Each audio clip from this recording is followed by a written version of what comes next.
So we've got Iron Lung, a film adaptation of the video game. Now, this is a self-funded project by Markiplier. Like, he's literally written the script, directed the movie, starring in the movie, wrote the theme tune, sung the theme tune. And I'm doing this audio today just because I'm, quite frankly, feeling very, very unwell. So I didn't know anything about Iron Lung, the game, before I came into this, bar the very basics. It's a survival horror game. So the film, the game, is set after an event called the Quiet Rapture, where all the celestial bodies, so planets, stars, they just went out. The only surviving humans are on space stations, but there is a moon with what is known as a blood ocean. Now, the character, Simon, is a convicted felon, and he's been offered his freedom in exchange for going onto this moon and exploring in a very rickety, very bad, confined submarine. It's basically a suicide mission. Now, all the remaining humans are on space stations, as I said, so you can imagine in this world that technology and resources are extremely scarce. I mean, there's literally no planets. This is why they need to visit this moon. And I will say with the pacing of this movie that, right, you don't know with someone who's self-financing and who's directing, you know, one of their first movies, you're thinking, oh, this could be really bad. And it's a passion project. Simple as that. So you don't know how it's going to turn out. In the first half, the pacing, I'd say it's very dull. It was really hard for me to get into. I could see how he was trying to set stuff up. The character wasn't really doing much apart from, I'm Batman. It's just very low, very, not a lot to sink your teeth into. But the second half of this movie, man, it picked up, I have to say. And yeah, I had a good time from there. But you can see where this has been adapted from a game, because when it comes to survival, when it comes to, you know, lack of resources, he's in a submarine that is no bigger than, there are rooms in my house that are way bigger than that submarine, or at least it felt that way. So it's claustrophobic. He can't see outside bar this X-ray pictures, which is like, okay, that's very game-like, because you're trying to use maps, you're trying to use very rudimentary things that would be bad technology for now, even though you're in the future. And something else I kind of think is cool about the world is that it's got that, let's say, that Mad Max feel, where you're in the future.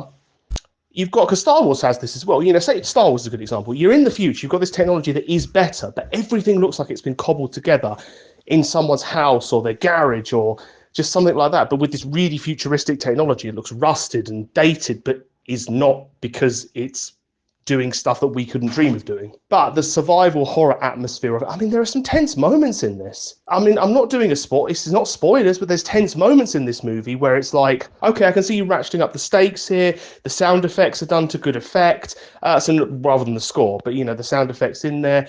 But the thing is, it's hard to get a hook on this, because when you're playing a game, you're in the point of view of the character and you're interacting with the game, you're making choices, you're figuring things out, and the character is figuring things out, going through the motions.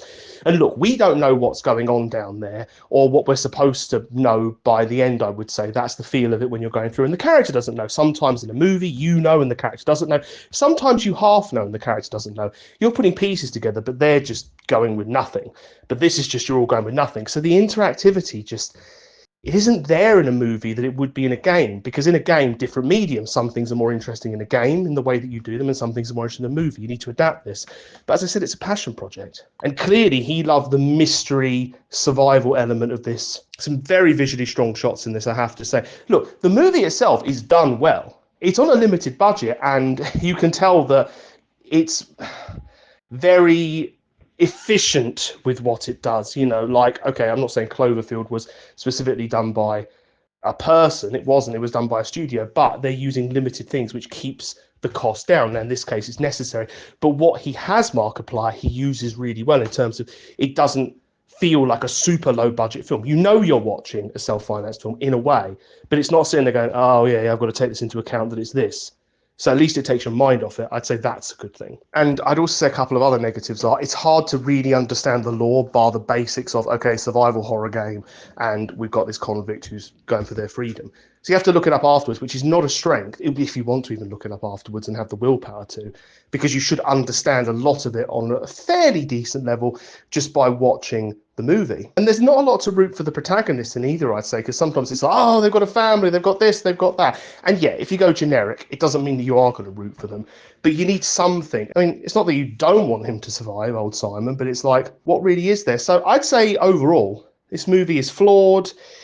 It's demanding in the sense of that you have to get through the first half, which I would say was difficult. The survival horror side could have been done better. Again, I'm trying to be kind, because yes, it is done by somebody who doesn't direct movies for a living or is trying to direct movies in the future for a living, it would seem. It's just a passion project. But it was done really well, and there were some cool parts to it, but obviously there are lots of flaws, and you're watching something that someone self-financed. So I went into it with that mindset. If you go and watch it, I think you'll enjoy parts of it, but it has its limitations. But what did you think? Did you think this was a really great film? Perhaps you thought, hey, Chris Struckman did Shelby Oaks. I really enjoyed that, and this is my kind of thing where somebody does just their own thing, their own version of it. And it's like, I like the personal side of it, that touch where it's like not a professional director is making it.